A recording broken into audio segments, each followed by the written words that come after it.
Well, Game Informer published an interview with Bungie yesterday revealing new details about the Witch Queen, including more about Savathun's throne world, the name of the 6-person match-made activity coming in Season 16, plus more details about the Legend mode for the campaign. Well, today I'm going to go through all the details of the Game Informer interview as we look ahead to the launch of the Witch Queen coming up on February the 22nd. Well, if you're new around here or find this useful, don't forget to hit that subscribe button down below for all the latest Destiny 2 content and turn on notifications by hitting that bell. And roughly 98% of viewers who watch This Week in Video Games are subscribed, so subscribe today and never miss an update. Well, let's go over to that interview from Game Informer, and that one is by Matt Miller, so he's a long-time Destiny fan and often does the reviews for the DLCs and reporting throughout the seasons. So he's speaking to creative director James Sy, and also I do recommend checking out Game Informer's coverage. They always do fantastic work. You can check that out on GameInformer.com. Well, let's go over to that preview now by Matt Miller, and he starts out by saying it's time for the payoff. For years, Bungie's teased the potential of Destiny's most devious villain, and in recent months that tease has been escalated, so the Hive Queen, named Savathun, has infiltrated all the major storylines, insinuating herself into the events of shaping the story.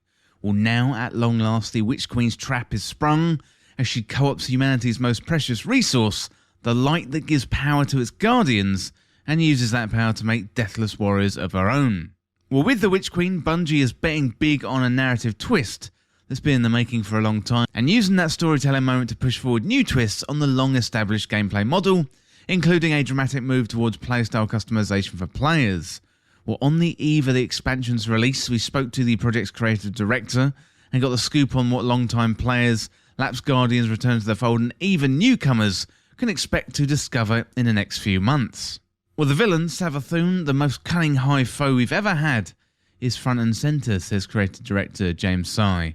It would not be Savathun's story if there were no trickery, so she is the god of cunning, and that focus on treachery, hidden meanings, and secrets doesn't end because Savathun has now revealed her true identity and stepped into the light, and it sounds like a primary focus of the Witch Queen experience is matching wits against such a wily foe. You know, I've actually been talking about this as a mystery, Sy continues. So the player fantasy is one of being like a psychic detective this time round. You know, you're going into this uncertain destination, this creepy, beautifully grotesque, twisted wonderland kind of place. You know, what's the mystery here, and what can you trust? So those dynamics of beautiful grotesquerie are on full display here in the play space that Sy is describing. So Savathun's throne world is a sprawling new area for players to explore, filled with secrets and opportunities for combat across several distinct regions. A reflection of Savathun's mind, the throne world is an old Hive realm that's being remade and blessed by the light that Savathun has stolen. So she has the light, so she has this opulent, well-manicured castle, cool sculptures, courtyards. You know, it's not your typical Hive area. And then you've got this swampier Bayou kind of area that she's not yet rebuilt with the light, and then there's this underworld section as well. There's even a new 6-person match-made activity called Wellspring that plays out in the throne world, built to convey the fantasy of storming the seemingly insurmountable castle. Well, conceptually, the swamps, the heat, humidity represent something novel and distinct from what we've previously seen in the franchise. Well, across that new landscape, Bungie has big plans to make the new campaign especially memorable. You know, we call it the definitive Destiny campaign, Sy says. And it's about bringing some of the awesome grandeur of some of our endgame aspirational feel to the campaign itself. You know, soaring through these really cool environmental set pieces, memorable encounters that take a lot of thought and understanding, bringing puzzles into the campaign for the players, and there's a really reinvigorated focus on the campaign in this release. Well, the campaign's renewed importance also means new ways to play, so beyond the classic experience, players can confront a legendary version of the campaign, and that translates into more enemies with more significant health pools, increased modifiers on combat, and tweaks to the darkness zones to ensure that players can't trivialise encounters. In return, players can expect to commemorate rewards and gear bundles that help push your Guardian to raid readiness, upgrade modules, and even the possibility of exotic drops. Well, the Legendary campaign also features a new approach to fireteam size, adapting content and enemies depending on the number of Guardians in your playgroup. So our intent is to make sure that there's no wrong way to play this, Sy says, and you want to play it by yourself, well, you're doing it. You You want to play with friends? Well, you're going to get the same tough experience and that same accomplishment. So whether you're in Classic or Legendary difficulty, players should expect one significant challenge to remain constant: the dire threat of the Lucent Brood. While players will still face the entirety of the hive enemies they fought for years, Savathûn's forces are joined by new variants empowered by the light. So like player character Guardians, the Lucent Brood wield supers and rise back from the dead after defeat. And it really does change the sandbox experience against them, Sai says. And it's not just like fighting a set of hive with new pyjamas. You have to take these abilities into consideration. Players can expect to confront newly empowered knights glowing with void shields like a titan, arc-powered wizards flinging out electrical attacks, and solar-fueled acolytes wield fans of flaming knives. Upon death, these high-threat enemies remain dormant for a few seconds until their ghost brings them back to life and full health, ready to continue the fight. Your only option is to risk closing the distance to the enemy ghost, then tap in your finisher to grasp and crush them, ending the threat.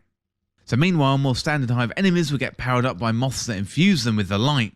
So you might be fighting an acolyte who's charged with the light, then you defeat that acolyte and then a moth comes flying out, and it seeks to infuse its power into another one of the nearby combatants, or it comes after you and tries to detonate, Sai explains.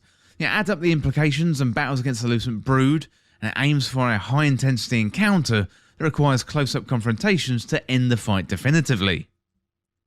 Well, to increase your chance of survival, Guardians have a few new tricks of their own.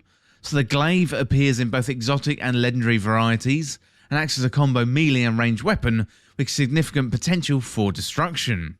So it's our first new weapon archetype in the game since bows, and it's the only first-person melee weapon that we have, Sai says. So unlike the sweeping arc of swords, the glaive is squarely targeted at a single foe engagement, so aggressive jabs can be strung together with multiple button presses to produce a fluid combo, and a glaive can also shoot out an energy blast at short or medium range, and it features a defensive shield that powers up as you defeat enemies. Well, glaives are just one of the many weapons you can build and tweak with the new weapon crafting system, so this complex new system fulfills a desire that many Destiny players have voiced for years: a chance to devise their own custom arsenal, modifying weapons to support a personal playstyle. So weapon crafting starts with a pattern, which can then be used to create the initial form of a given weapon, and using that weapon in combat gains levels that enables you to further tweak its capabilities, from intrinsic properties like a ranged or handling increase, to magazine attributes and other more consequential adjustments. Eventually, you'll be able to alter its core traits and perks, like Rampage or Killing Wind, and you're also going to be gathering crafting resources, both through distinct sources out in the game world, as well as dismantling other weapons. So optional consumable mementos even let you unlock cosmetic changes to your weapon. All of these changes are enabled through the use of a relic, both to create and subsequently customize your perfect tool of destruction. So it's a new focus for investment in the game and personalization of your experience, and it's treated as such, a designated place that you visit that features numerous options for making a given weapon your own. So the reason we got this relic is we wanted it to feel like a personal, sacred, and emotionally intimate moment for you and give it some importance in the universe, Sai says. Well, the Witch Queen is also set to see a further push towards play customization through revising the Void subclass. That retrofit is the first such reorganisation of the light-based subclasses planned for this year, with both Arc and Solar intended for rollout in later seasons. And to get a sense of what to expect, look no further than the recent launch of the Darkness-based subclass Stasis powers, with their aspects and their fragments that let players reshape their approach to play. So when applied to Void classes, players shouldn't expect an entirely new power arrays. Instead, it's about mixing and tweaking the existing power builds to buildcraft that exact character that you want. We really feel like it's a big quality of life improvement for those light subclasses, being able to just optimise the way you want to play, Sai says. So after a significant delay that pushed the Witch Queen into the new year, Destiny 2 players have high expectations for a refresh that it reinvigorates the long-running hobby game, and while the full scope of that refresh won't be apparent until weeks into the new expansion, it's safe to say that Bungie has a clear plan ahead for its continued evolution. Now, after all, the Witch Queen is just the first in line of a named expansion already in the books, but before the final shape can coalesce, the complete picture of Savathûn's deceptions and trickery must come to the light, and those developments have the attention of a rapt fanbase. Well, fantastic stuff there, and let me know down in the comments what you think about that interview with Game Informer. Loads of details to pour over there. I'd love to hear what you think. Well, as always, thank you so much for watching, and for more Destiny 2 content like this, hit that subscribe button down below and subscribe to This Week in Video Games. Or you can follow me on Twitter at TWIVG Podcast.